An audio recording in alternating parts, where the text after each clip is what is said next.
This video is sponsored by Skillshare. For a limited time, use the link in my description to get a free trial of Skillshare Premium membership. Watch to the end to learn more. Emerging in the late 80s, shoegaze would go on to be one of the most essential genres of the last 30 years.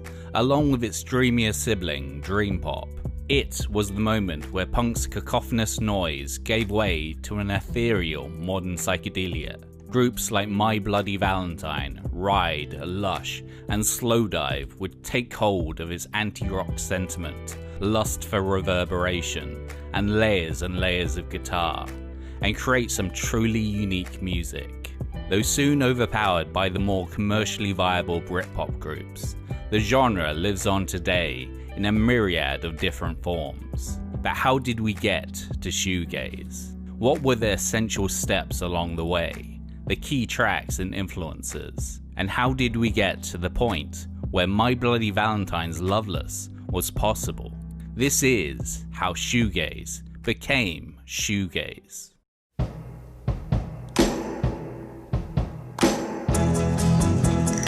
Where do you start with the origins of shoegaze? What sounds and techniques are essential to its progress? Phil Spector's pioneering wall of sound production on the Ronettes' Be My Baby.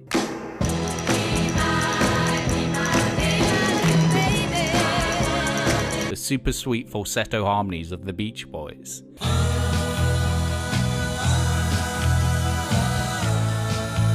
The hypnotic psychedelic rhythms and backwards guitars of the Beatles' Tomorrow Never Knows.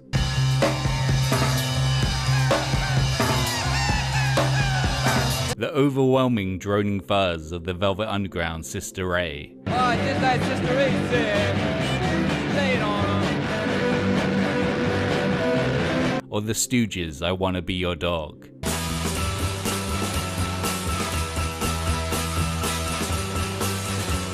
The affected psychedelic guitar investigations of Pink Floyd's Interstellar Overdrive.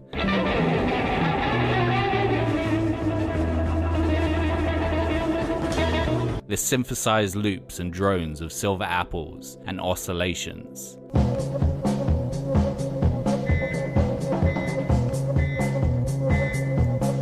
Or maybe even the early experiments in ambience from Brian Eno.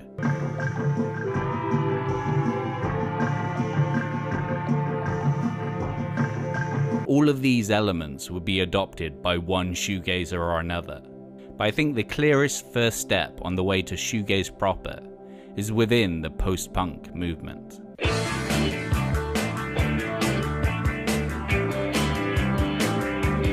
Coming during the late 1970s, post-punk freed up the free-chorded limitations of punk, allowing groups to add funk, dub, pop, krautrock, and electronica to the mix. Wire were one of the first groups assigned this genre. With the minimalism of 1977's Pink Flag, they were already set on smashing punk's ceiling, merely weeks after the release of Nevermind the Bollocks. A song that points to shoegaze's future is map reference 41 degrees north, 93 degrees west, from 1979's 154.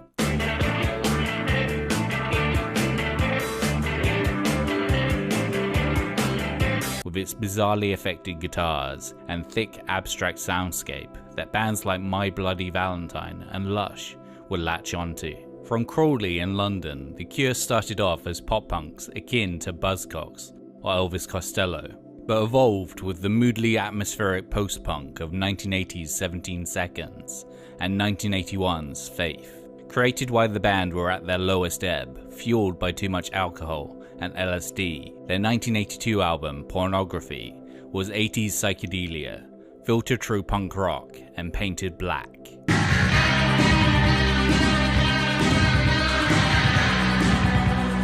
People have often said, nothing you've done has the same kind of intensity or passion, but I don't think you can make too many albums like that, because you wouldn't be alive. Its dense, unrelenting sound, atmosphere of utter despair, and truly monolithic drumming confused critics on release, but it would be a jumping off point for the texturally rich British post-punk and alternative rock that would appear through the latter half of the 80s. The Cure in this form would last a couple of months, before dissolving amid drunken infighting, only to return as the pop-leaning new wavers of the Love Cats and In Between Days.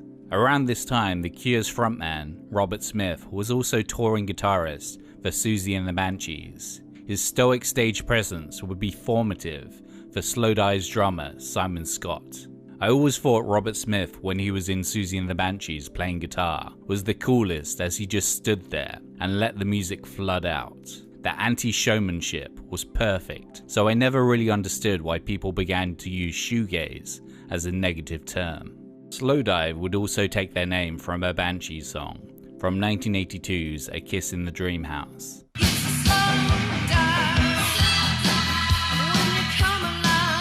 But the Banshees was so pivotal to one young punk from Grangemouth, Scotland, she got a tattoo in tribute.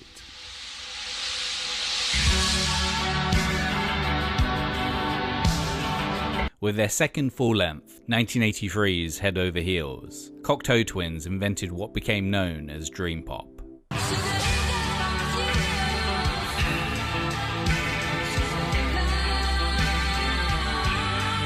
Their sound was a combination of Robin Guthrie's swirling, dreamy, affected guitar work, Elizabeth Fraser's beautiful, swooning gibberish, propulsive bass, and crunchy drum machine beats.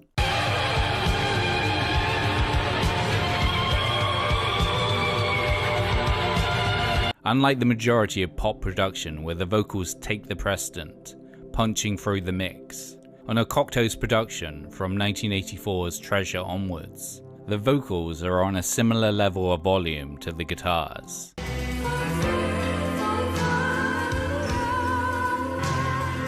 As such, Fraser's voice becomes an additional instrument, a texture complementing the overall composition.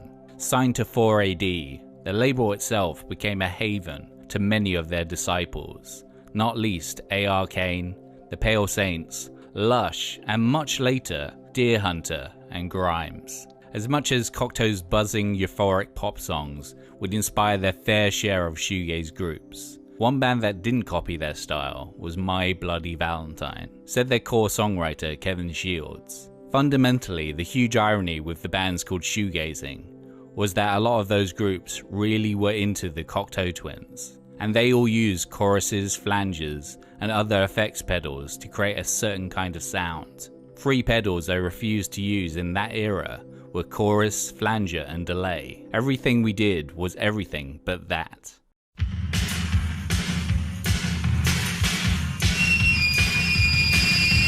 Inspired by the likes of synth-punk's Suicide, 60s girl group The Shangri-Las, and proto-everything band The Velvet Underground, from 1984, Scotland's The Jesus and Mary Chain started creating some seriously loud pop music.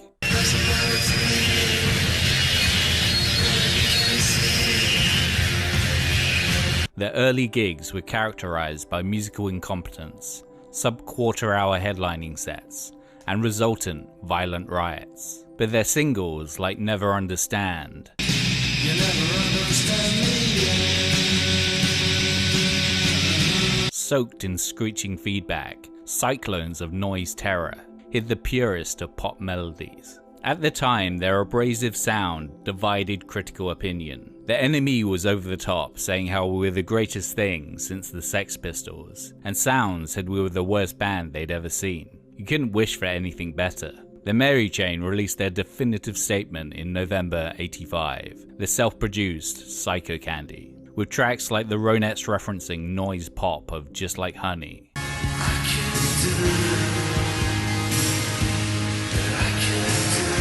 Its fog of guitar effects would be essential listening for future shoegaze bands. But across the Atlantic, other groups were experimenting in creating their own beautiful guitar noise.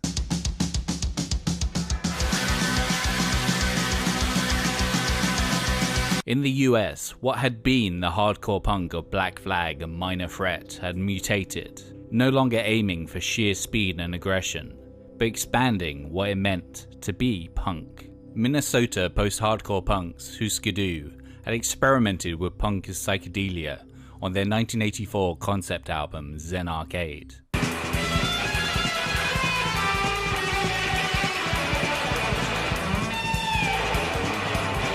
But by 1985's New Day Rising, the band were piling layers of distorted guitars into their pop-leaning hardcore, as well as getting slower and heavier. This can be heard on the album's title track, which fizzes with stacked distortion.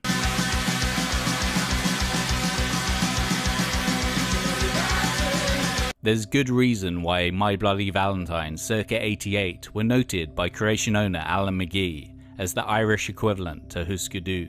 Bursting from New York's no-wave scene, Sonic Youth were also into loud, distorted guitars. Their guitarist Thurston Moore toying with bizarre tunings and jamming screwdrivers into his fretboard in an attempt to break down boundaries and create something new.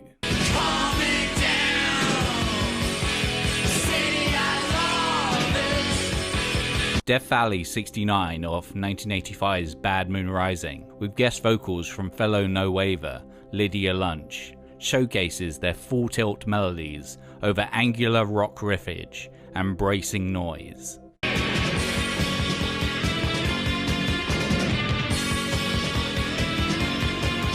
Someone once said Loveless by My Bloody Valentine wouldn't exist without Bad Moon Rising. I don't know if that's true, but Kevin Shields once told me that he was a big fan of the album. Husker Du's combination of melancholy fuzz, noise, melody, and angst would find its next evolutionary step in Massachusetts' Dinosaur Jr.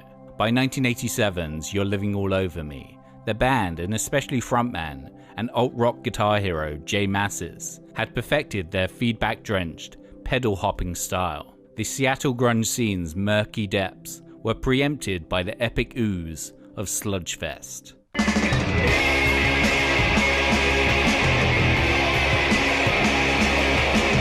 Together, these groups would signal a new generation of electric white boy blues, and show one Kevin Shields that he could go way further.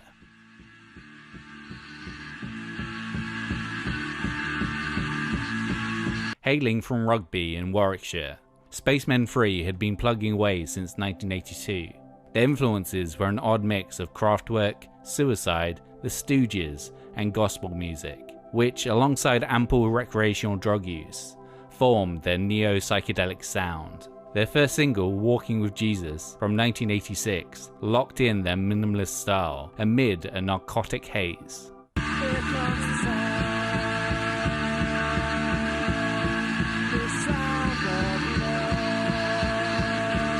There was also a certain musical inability that helped our sound. We couldn't do certain chord changes, so we minimalized the whole thing through necessity. With Spacemen 3, it's almost like you're listening to people learning their instruments as they go along. There might be guitar bends here and there, but they're not learned guitar bends. The group hit their peak with their final album, 1989's Playing with Fire, particularly on the track Revolution.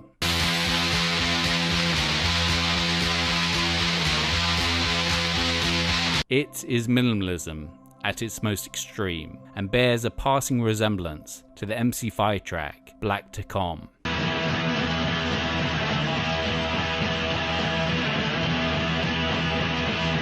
Revolution is one hard-nosed garage rock chord repeated for 6 minutes, to the point it becomes a hypnotic drone, emphasized by further layers of that same E chord. This psychedelic element and their love for the drone would get the group referred to as the godfathers of shoegaze, but the time of Spacemen 3 was already at an end. They split in '91, and frontman Jason Pierce went on to form space rock group Spiritualized.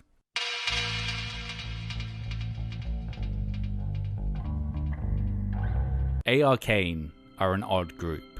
Alex Ayuli and Rudy Tambala got signed to 4AD before the group even existed, boasting of their fabricated band being a bit Velvet Underground, a bit Cocteau Twins, a bit Miles Davis, a bit Joni Mitchell. Before they'd recorded an album as A-Arcane, they'd already had a UK #1 single and greatly influenced the fledgling acid house movement with their collaboration with Colorbox under the moniker of Mars, the track Pump Up the Volume. Pump up the volume, dance, dance.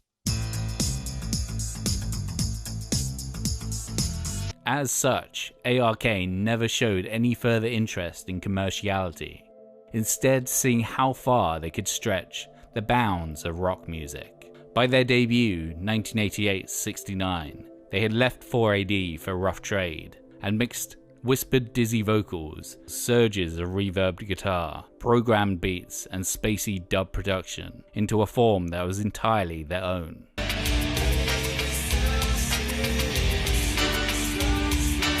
Critics at the time didn't really know how to describe it, often lazily labeling them as the Black Jesus and Mary chain, so the group invented the term dream pop for the music they were making. According to Tambala, My Bloody Valentine were also taking notes. They were a jangly indie band until we put out Baby Monk Snatcher. Suddenly they slowed it all down and layered it with feedback, and they did it better than us, which was interesting.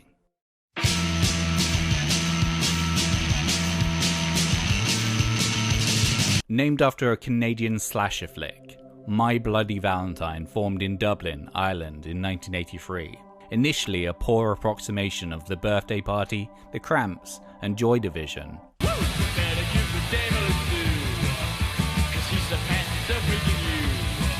before becoming a mid-tier jangle pop group in the C86 vein.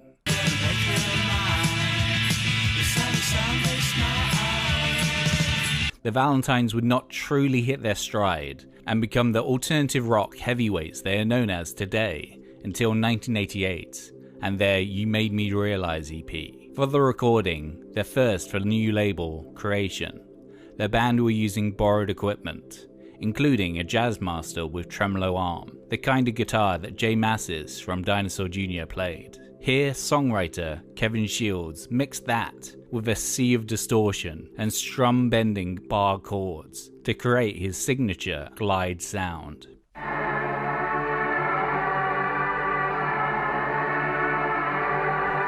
The lead track on the EP was the distorted rush of Sonic Youth-esque You Made Me Realize.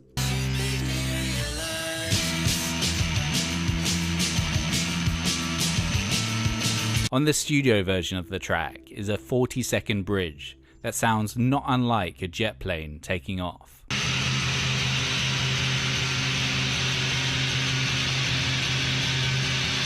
In a live setting, the band would, as loud as possible, tease this section out for upwards of 10 minutes.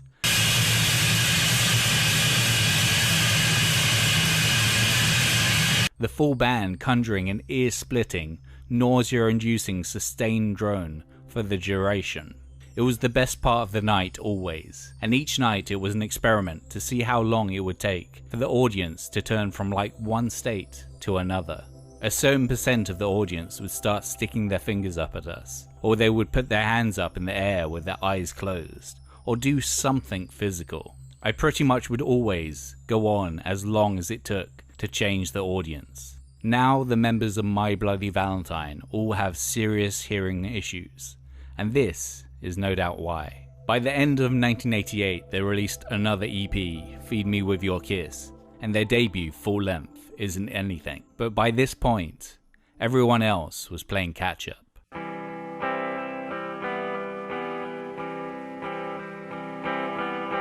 Back in the US, specifically Cambridge, Massachusetts, Galaxie 500 also had an effect on the solidifying shoegaze movement, just as much inspired by the drone of Velvet Underground as the proto-twee post-punk of the Feelies. Galaxie 500 penned sweet, slow and reverb-laden songs in the indie rock vein.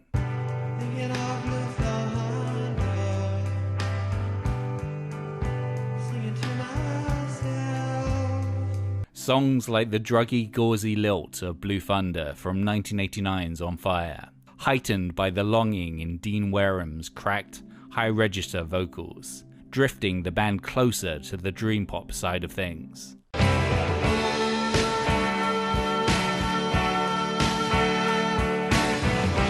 However, their cover of Yoko Ono's Listen, the Snow is Falling, with its 5-minute feedback-filled guitar solo coda, sounded like shoegaze's future.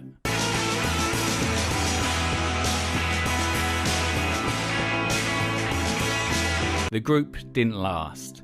3 albums in 3 years and then gone. but their influence is felt in future shoegazers, the Brian Jonestown Massacre, Beach House, The Pains of Being Pure at Heart, as well as slowcore groups like Low and Codeine. We almost laughed, we almost cried after this year. In 1989-1990, while Baggy was happening in Manchester, the Thames Valley was exploding with bands with a thing for the Cocteau Twins and the Jesus and Mary chain. Bands like Lush, Ride, Chapter House, Swervedriver, Slowdive, Moose, and even leisure-era Blur. And this is where the majority of the post-You Made Me Realize shoegazers came from, at least initially. Outliers included Pale Saints, who are from Leeds, and Glasgow's Teenage Fan Club. The latter would go down a more power pop, Big Star indebted route, with their 1991 Bandwagon-esque album. However, Everything Flows from 1990's A Catholic Education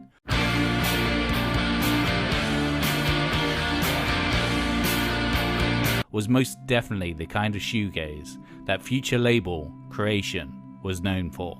The Thames Valley scene was extremely close-knit, often sharing members and frequently attending each other's shows. As such, Melody Maker deemed it the scene that celebrates itself. Also around this time appeared the phrase shoegazing, later shoegaze. This came from Steve Lamacq reviewing the band Moose for NME. The group were supposedly a boring live presence, forever gazing at their shoes to check which pedal to activate next, and the name stuck.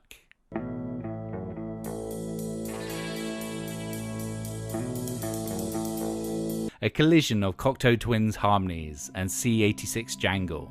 Leeds Pale Saints were one of the first of the new wave shoegazers to engage with My Bloody Valentine's crunch. Their debut EP, Barging into the Presence of God, released on 4AD in September 1989, thrived on the contrast between Ian Masters' choir boy refrains and their darkened sonic atmosphere, such as on anthemic lead track, Sight of You.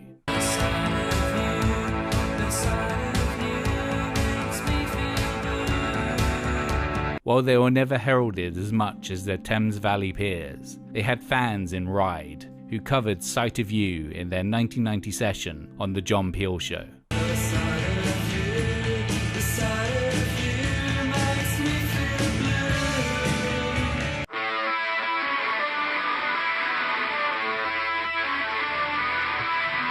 During the 2 years where My Bloody Valentine were in the studio creating Loveless, Ride from Oxford became Creation's poster boys.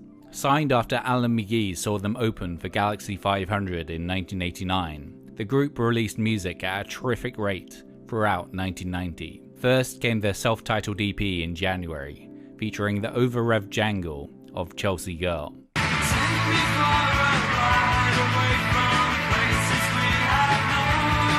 Which became Creation's first top 75 hit, followed in April with their Like a Daydream-led Play EP.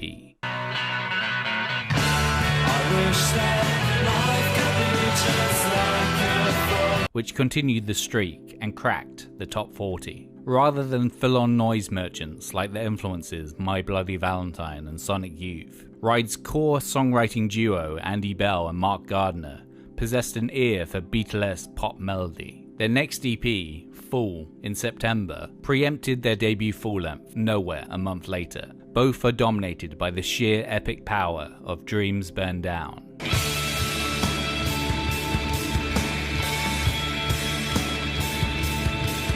Its crystalline guitar work evoking the waves of the LP cover, as Loz Colbert's monolithic drums storm over everything.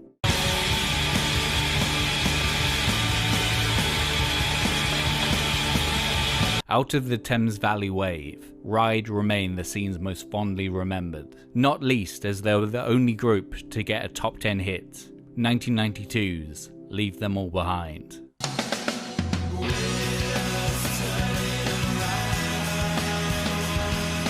It's also probably not a coincidence that Coldplay's In My Place starts with a remarkably similar drum phrase to Dreams Burn Down.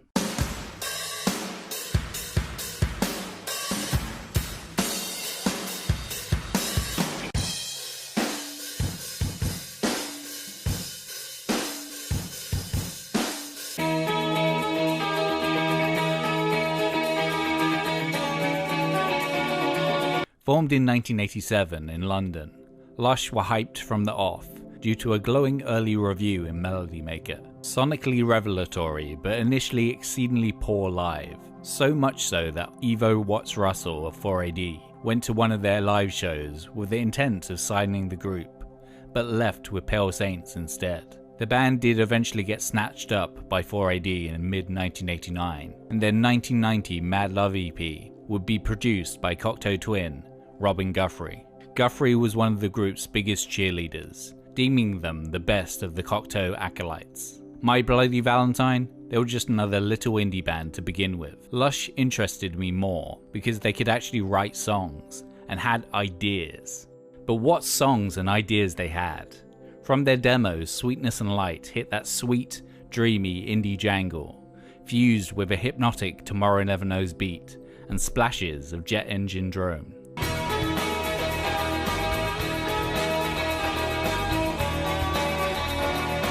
While Mad Love Track leaves me cold, coos about sex in a frank way that you weren't getting from Pale Saints.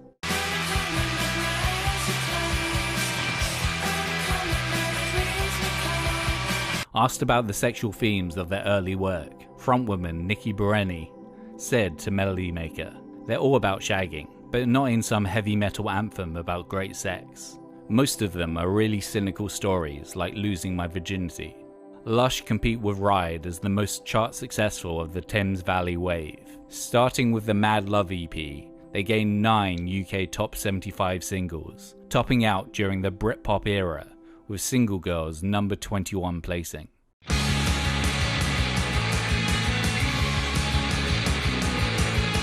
Like Ride, Swervedriver were from Oxford and signed to Creation, the band having handed their demo to Mark Gardner and Alan McGee being suitably impressed. While Ride relied on melody to augment their brand of shoegaze, Swervedriver were all about the muscular, scorching guitars.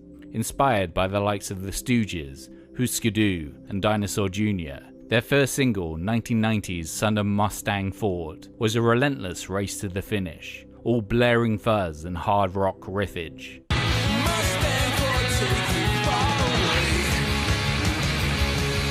By their debut LP, Raise, in 1991, the US had fallen in love with grunge, and Swervedriver's heavy propulsive sound made them fit in better than the more fey dreamy types of the Thames Valley wave. 1993's Mescal Head was their high point.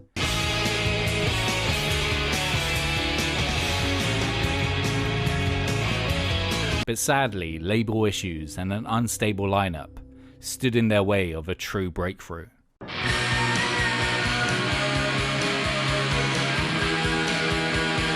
After the release of Isn't Anything in 1988, Creation owner Alan McGee wanted My Bloody Valentine to follow it up as soon as possible. He envisioned the group as the cash cow his fledgling label sorely needed, but things did not happen according to McGee's plan. The recording of the Valentine's second album, Loveless, would begin in February 1989 and take more than 2 years to complete, finally being released in November 1991. It has often been stated that the making of Loveless almost ruined Creation, but even if that was the case, seconds into the album, the cost and the wait were proven worthwhile.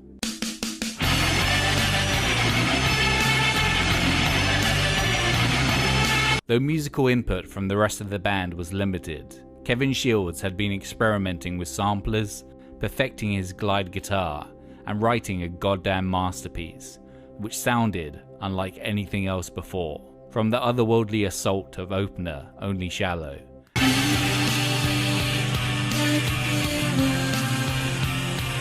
To ethereal duet When You Sleep.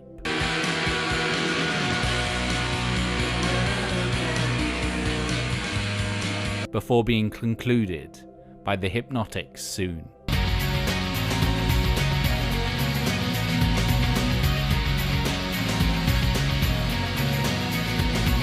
Loveless is the genre's most perfect expression, said Del Fidel of NME. Loveless fires a silver-coated bullet into the future, daring all comers to try and recreate its mixture of moods, feelings, emotion, styles, and yes, innovations.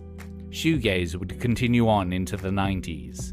Rides Leave Them All Behind, Slowdive, Soothe Lackey being particular high points. But aside from a couple of covers, My Bloody Valentine didn't release anything else before their breakup amid Meltdown in 1997.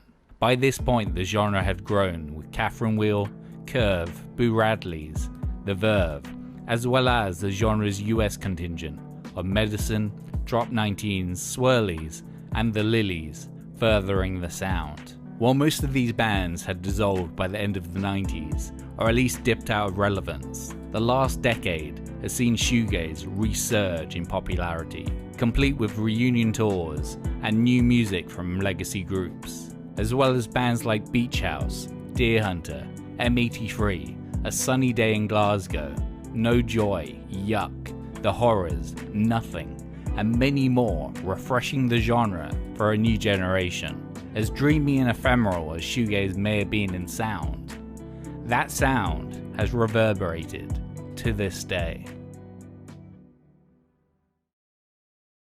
Feel stuck in a rut food-wise? Sick of a constant barrage of takeaways? Want to find some new recipes but don't know where to start? Then Skillshare may be the service for you. Skillshare is an online learning community for anyone who wants to learn something new, where millions have come together to take their next step in their creative journey. This week I watched Make Fresh Pasta the Real Italian Way. In it, Nicoletto Grippo leads you through the process of making fresh pasta, its advantages over dry pasta, as well as some top tips to get the best Italian cooking experience. But maybe you have no use for fresh pasta. You just want to learn how to draw yourself as a cartoon. With Charlie Clemens' Fun with Faces, create a stylized digital portrait. Skillshare has that covered too. Today is the perfect time to do that thing you always wanted to do. For a limited time, use the link in my description to get a free trial of Skillshare Premium membership. After your trial ends, Skillshare costs as little as $10 per month for unlimited learning. So click that link, acquire a new skill, and become a better you. Thanks for watching. What stepping stones to shoegaze do you think I missed out? Comment down below, like, subscribe, and hit that bell. A big thanks to my patrons who voted for this video. Want to say what comes next to Trash Theory? Maybe consider my Patreon. But that's all for now. See you in 2 weeks for something entirely different.